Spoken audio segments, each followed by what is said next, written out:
ஒரே இட்லி பாத்திரத்தில் 3 விதமாக நீங்கள் சமைக்க முடியும். அது என்னங்கிறத பார்க்குறோம். இந்த இட்லி குண்டாவோட ரேட்டு 1365. இது வந்து பார்த்திங்கன்னா ஃபுல்லாக வந்து ஸ்டெயின்லெஸ் ஸ்டீலு. அதே மாதிரி நம்ம வந்து கையில் எடுக்கும்போது சுடாமல் இருக்கிறதுக்காக அந்த பிளாக் கலரில் அந்த மாதிரி கொடுத்துருக்காங்க, எடுக்கிறதுக்காக நீட்டாக கொடுத்துருக்காங்க. ஸோ இதில் வந்து பார்த்திங்கன்னா 3 அடுக்கு இருக்குது. முதல்ல வந்து 4 இட்லி, அடுத்தும் 4 இட்லி, அதுக்கடுத்து மேலே வந்து பார்த்திங்கன்னா 5 இட்லி. ஸோ இது வந்து ரொம்ப க்யூட்டாக இருக்குது. சின்னதாக இருந்தால் கூட மேலே கீழே எல்லாம் வந்து இட்லி எடுக்கும்போது சூடு பிடிக்காமல் இருக்கிறதுக்கு எந்த மாதிரி கொடுத்துருக்காங்கன்னு பாருங்கள்.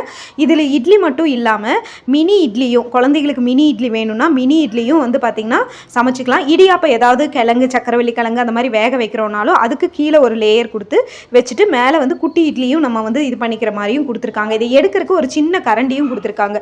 நம்ம வந்து சின்ன மினி இட்லி ஊற்றும் போது ஆயில் தடவி ஊற்றுவோம் இல்லையா, அது எடுக்கிறதுக்கு வந்து ஒரு சின்ன இதுவும் கொடுத்துருக்காங்க. பாருங்கள், இந்த மாதிரி வந்து வேணும் அப்படின்னு நினச்சிங்கன்னா நெக்ஸ்ட்டு நீங்கள் வாங்கிக்கோங்க. நல்ல குவாலிட்டியாக இருக்குது.